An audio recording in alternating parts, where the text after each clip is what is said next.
নিজের একটা গাড়ি কিনতে যদি 40 পেরোয় তবে পেরুক। নিজের একটা বাড়ি বানাতে যদি চুলে পাক ধরে ধরুক। নিজের ঘরে একটা এসি লাগাতে যদি গরমে একটু বেড়ে যায় বাড়ুক। নিজেকে একটা স্যালারিতে দাঁড় করাতে যদি একটু সময় লাগে লাগুক।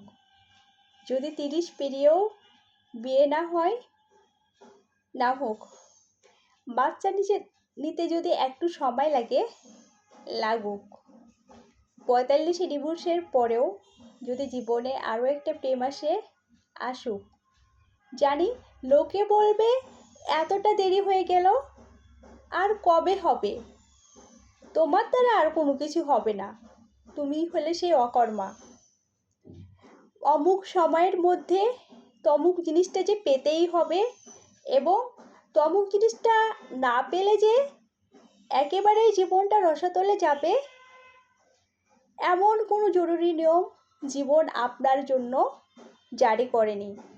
ওই লোকটা অমুক সময়ের মধ্যে তমুক জিনিসটি পেয়ে গেছে বলেই, বড় চাকরিটা হয়ে গেছে বলেই, বা বিদেশ ট্রিপটা হয়ে গেছে বলেই, জীবনে অনেক কিছু পেয়ে গেছে বলেই আপনাকেও পেতে হবে এমন কোনো নিয়ম জীবন আপনার জন্য নির্ধারণ করেননি।